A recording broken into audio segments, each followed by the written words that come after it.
রেলওয়ের লাভজনক ও কারিগরি সহায়তা কমিটিতে যুক্ত হয়ে বৈষম্য বিরোধী ছাত্র আন্দোলনের প্রতিনিধি হিসেবে সারা দেশে বিনা ভাড়ায় ট্রেনে যাতায়াতের জন্য মন্ত্রণালয়ের অনুমোদনপত্র নেন 3 ছাত্র। তবে এখানেই শেষ নয়, দেশের এক বেসরকারি টেলিভিশনের অনুসন্ধানী রিপোর্টে উঠে আসে তাদের অনিয়মের নানা তথ্য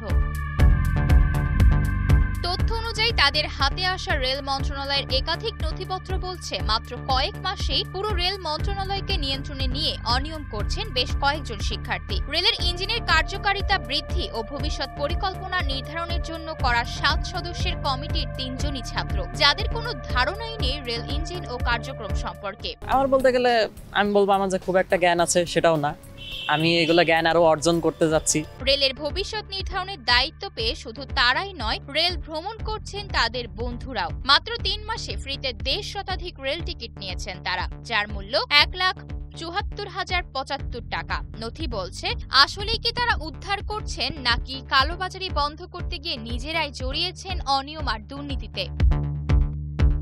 এছাড়াও কোটা বিরোধী আন্দোলনে অংশ নেওয়াদের কোটায় চাকরির সুযোগ করে দিয়েছে। এমনকি কক্সবাজার স্টেশনে জুলাই ফাউন্ডেশনের নাম ভাঙিয়ে চেয়েছেন পুরো একটি ফ্লোর বরাদ্দ, যা সম্পর্কে জানেই না জুলাই ফাউন্ডেশনের প্রধান নির্বাহী। কালোবাজারি বন্ধের জন্য দায়িত্বপ্রাপ্ত হলেও উল্টো রেল কর্মকর্তাদেরই জিম্মি করে শুরু করে চাঁদাবাজি।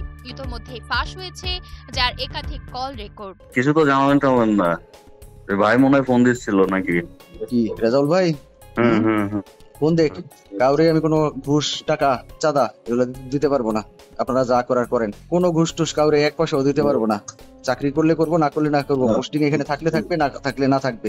1 টাকাও দিতে পারবো না কাউকে। তবে সকল অনিয়মিত দায় রেলওয়ের উপরই চাপিয়েছে বৈষম্য বিরোধী আন্দোলনের এই ছাত্ররা। তারা বলে, বদলির দাবি, চাঁদার দাবি এমন কিছুই করেনি তারা। তাদেরকে ফাঁসানোর জন্যই এমন মিথ্যাচার করা হচ্ছে। রেলের ইতিহাসে রেলের লোকজন ছাড়া বাইরের কারোর নামে ফ্রি পাস ইস্যুর কোনো রেকর্ড বা নিয়ম নেই। অবশ্য সক্রিয় কর্মীর দাবি করে রেলওয়েতে অনিয়ম করা শিক্ষার্থীদের চেনেন না বৈষম্য বিরোধী ছাত্র আন্দোলনের মুখপাত্র উমামা ফাতেমা। তবে রেলওয়ের মহাপরিচালকের দাবি, তদন্ত করে রেল কর্মকর্তাদের বিরুদ্ধে ব্যবস্থা নিলেও শিক্ষার্থীদের বিরুদ্ধে ব্যবস্থা নেওয়ার ক্ষমতা তার নেই। যদি তদন্তের পর শিক্ষার্থীরা দোষী প্রমাণিত হয়, তখন সরকারকে যথাযথ ব্যবস্থা নিতে সুপারিশ করবেন বলেও জানান তিনি।